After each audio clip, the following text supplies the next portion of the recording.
네, 코스피가 3천선 아래로 내려오면서 연말 증시가 조금 춥게 느껴지고 있습니다. 어떻게 하면 조금 따뜻하게 보낼 수 있을지 오늘 현대경제연구원 최영호 고문과 이야기 나눠보겠습니다. 안녕하세요. 네, 안녕하십니까. 반갑습니다. 예. 네.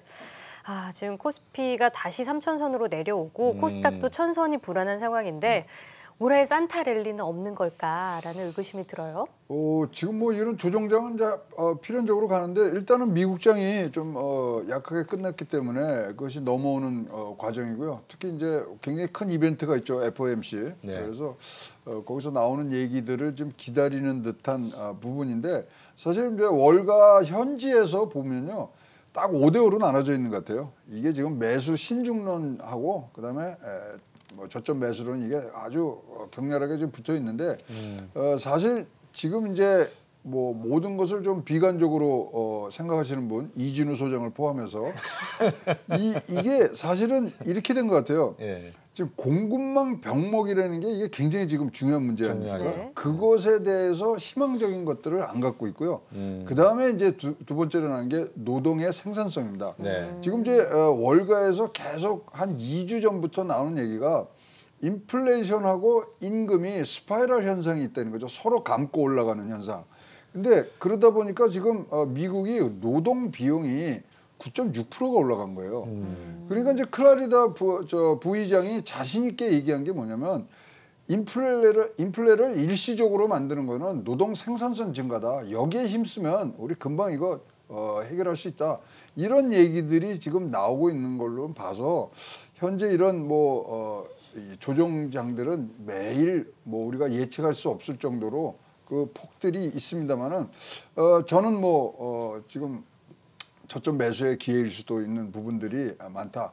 이제 내년을 보면은 내년은 그래도 올해보다는 좀 더 진전되게 경제가 회복이 될 것이고 그다음에 그러려 그러면은 지금 여러 가지 지금 뭐 테이퍼링하고 그다음에 금리 인상하는 게 사실 뭐 긴축 정책이라고 하지만 사실은 정상화 과정이거든요. 네. 자연히 또 밟아가야 될 부분이고 시장하고도 소통이 잘 돼 있는 부분들이라서 이 부분들을 잘 마시면 아까 말씀하신 상저하고 이 패턴은 분명히 나오고요.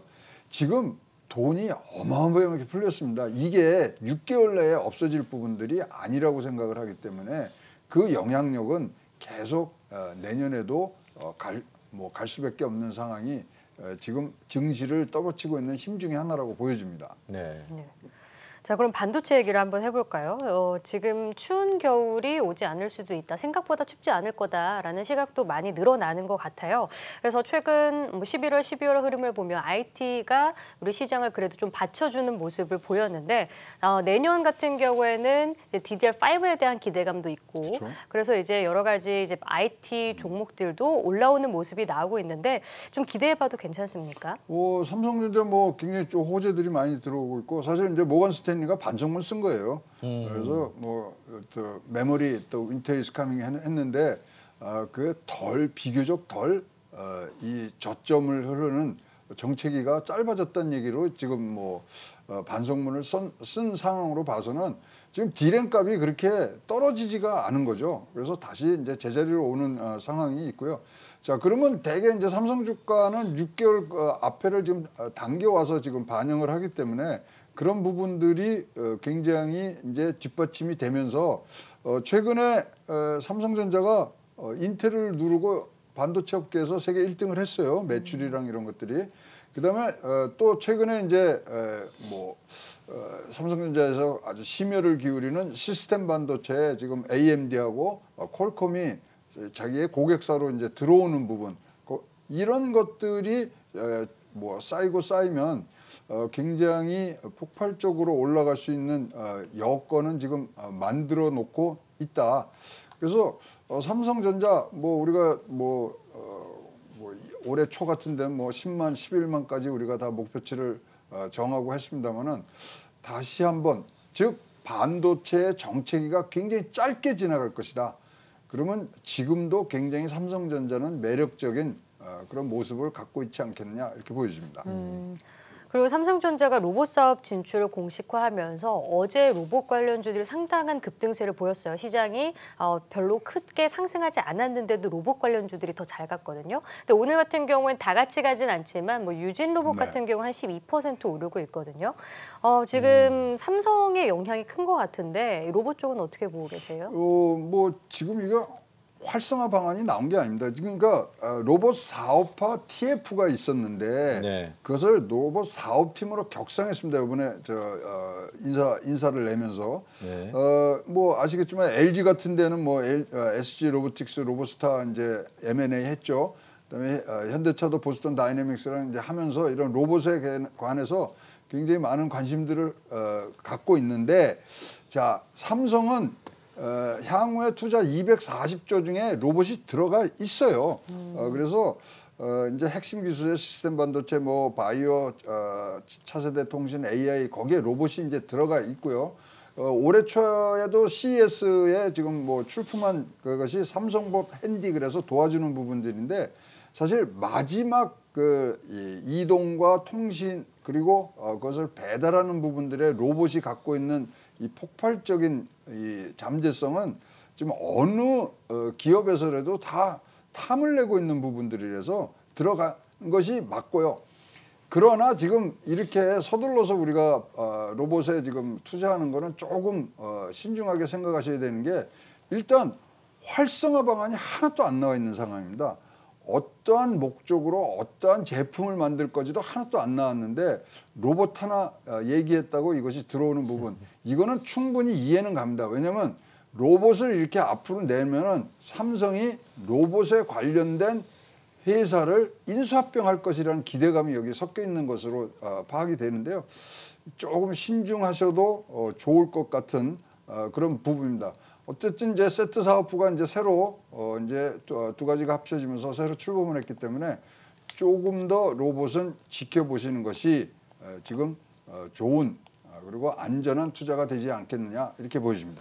방금 말씀하신 그 내용에 제가 한번 첨언을 하면, 제가 현장에서 직접 네. 그 기업을 경영에 참여해 봤을 때 우리나라 현대로봇에서 전공해서 만드는 로봇 수준이 그렇죠.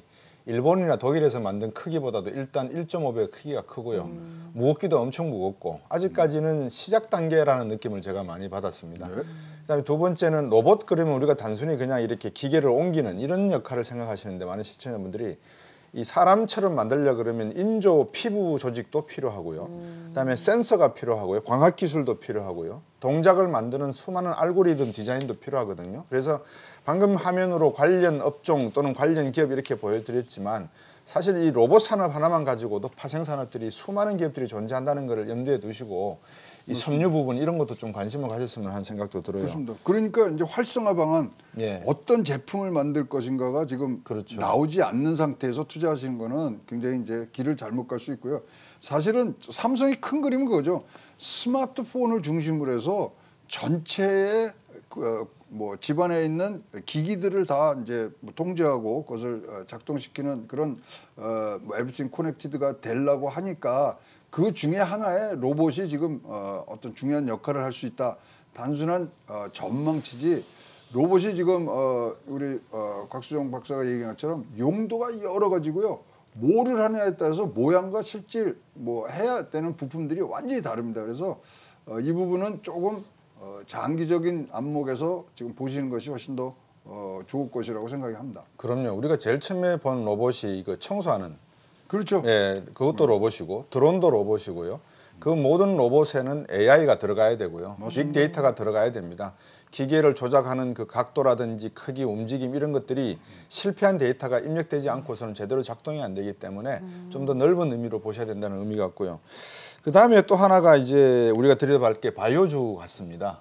예, 이 바이오주에 대해서도 한 말씀 주시죠. 근데 이제 내년에 팬데믹이 엔데믹으로 지금 진짜로 전환이 될 것인가, 네. 이 부분에 대해서 지금 우리가 생각을 해야 되고, 사실 뭐 오미크론이 이제 크리스마스 선물이라는 얘기까지 있는 게 치명률이 낮아지는 부분들. 네. 그래서 사실 치료제와 백신이 나올 만큼은 나왔습니다. 그래서 이 부분들이 지금 한쪽이 뭐 팬데믹이 되면 진단 키트 부분들은 떨어질 것이고 치료제는 떨어질 것이고, 그다음에 뭐 백신은 앞으로 쭉 가고 이런 패턴들로 계속해서 움직이는 과정이 되기 때문에 바이오 부분은 팬데믹과는 이제 한 발짝 떨어지시면서 가는 것이 장기적으로는 편하신 그런 투자가 되실 것 같고요. 물론 뭐 다시 또 새로운 변이가 나와서 뭐 참고를 할 때는 다시 오겠지만 이런 부분들을 막아내는 것들을 대한 기술과 약품들이 이제 촘촘히 나오기 때문에 바이오주는 이런 팬데믹과 관련된 부분들은 일단 접어놓으시면서 가시는 것이 장기적인 부분들에서 좋은 투자라고 생각을 합니다. 네. 확실히 오늘 시장을 보더라도 바이오에서도 신약 관련된 뭐 매드팩토라든지 ABL 바이오 이런 종목들이 급등하고 있다는 점도 참고하시면 좋을 것 같고요. 그리고 한국의 수출이 역대 최고치를 또 경신을 했습니다. 3년 만에 최고치라고 하던데 뭐 반도체, 조선, 자동차 역시 이제 제조업 강국인 만큼 이 위치를 저희가 견고하게 한 것 같은데 저희가 어떻게 이제 한국 경제가 살아나는 건지 이런 시그널로 봐야 되는 건지 궁금해요. 어떻게 봐야 되나요? 지금 뭐 19개월간 이제 뭐 무역 흑자가 나오고는 있습니다만은 수출이 옛날만큼 우리나라 경제 성장에 지금 플러스를 하고 있느냐는 한번 우리가 들어봐야 됩니다. 수출이 과연 우리 경제를 떠받치고 있는가? 자, 1분기 때 보시면 뭐 우리가 1.9% 성장률이었지만 순수출은 마이너스 0.3이에요. 네. 2분기에 6% 같지만 마이너스 1.7이 순수출입니다. 네. 그러면 수출도 많이 하지만 수출 많이 하는 건 참 좋습니다만은 예. 수입도 많이 하고 있거든요. 예. 그래서 수출이 과거만큼 우리 전체를 지금 경제를 떠받치고 있는 것은 아닌데 그나마 이제 신기록을 경신하니까 우리가 보고 있는 부분들이 있고요. 자, 이게 굉장히 그 통계상에서의 지금 조금 우리가 착시 현상이 일어나는 게 뭐냐면 네. 수출은요 같은 물량을 가격이 높게 받으면 수출 통계는 좋아집니다. 네. 근데 경제 성장 통계는요 물량이 늘어나지 않는 한 이것은 안 올라가는 거죠. 그러니까 통계 두 개가 지금 사실 비동조화되는 부분들이 굉장히 많습니다. 예를 들어서 9월 달엔요 수출 굉장히 잘했다 그러지만 물량은 3% 빠지거든요. 근데 우리나라가 달러 표시 수출로 가면은 지금 한 20% 정도 지금 이득을 얻고 가는 상황이 있어서 이 부분들 수출을 자꾸만 뭐 우리가 강조하면서 이 우리나라 경제가 회복됐다는 요 말은 조금 한번 접고 가셔야 되고요. 수출 많이 하려고 그러면 물론 원료 원자재 많이 수입해야 되는 부분들이 있는데 이 부분이 지금 경제 성장에는 과거와 같이 그렇게 큰 역할은 못하고 있고요. 그러다 보니까 올해만 해도 국내 기업이 해외 이전한 것만 해도 지금 벌써 600억 달러 이상이 지금 우리가 추정을 하고 있거든요. 그러면 이게 72조 정도 되는데 국내에 설비 투자 총액은 174조예요. 그럼 40% 이상이 지금 해외로 가고 있는 부분.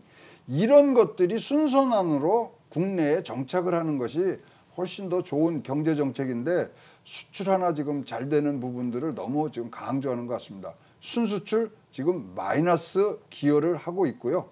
3분기 와서 겨우 조금 플러스로 이제 돌아섰습니다만은 이 메커니즘을 잘 우리가 정책 당국에서 이해해 주시기를 좀 당부드리는 말씀을 드리고 싶습니다. 네.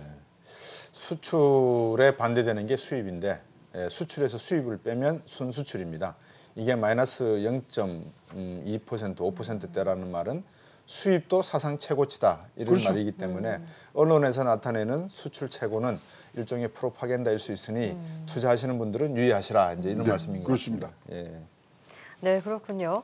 자, 그러면은 또 미국의 부채 한도 협상 시한이 다가오는 만큼 좀 우려감도 있는 것 같습니다. 근데 어제 말씀드렸지만 여당의 단독 조정이 가능하도록 법안이 네. 지금 형성이 됐기 때문에 어느 정도 조금 위기는 피한 것 같은데 어떻게 보고 계신가요? 근데 15일 날 이제 법이 따리 가야 되는데 이제 사실은 뭐 필리버스터를 이제 뭐 우회하는 방법으로 공화당도 큰 선심 쓰는 듯이 지금 얘기를 했고요. 자기는 오롯이 그 책임을 얹기가 어려우니까 그래서 상원에서 59대 35예요. 그러면 14명이 지금 저쪽으로 동조를 한 부분들이 있고요.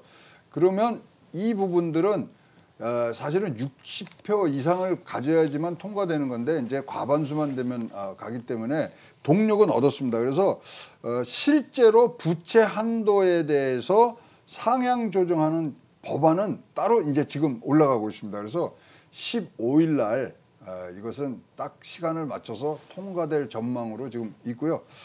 지금 현재 이 통과하는 과정에서 지금 뭐 숫자 조정들, 그러니까 뭐 거중 조정이 굉장히 지금 활발하게 이루어지는 걸로 봐서 최초에 나왔던 숫자보다는 좀 작아지는 부분, 공화당이 원하는 부분들은 들어줄 것으로 보여서 뭐 우리가 생각하는 정부 디폴트 현상은 안 일어날 것으로 보여집니다. 네, 알겠습니다. 자, 오늘 말씀 여기까지 듣겠습니다. 현대경제연구원 최영호 고문과 함께했습니다. 고맙습니다. 고맙습니다.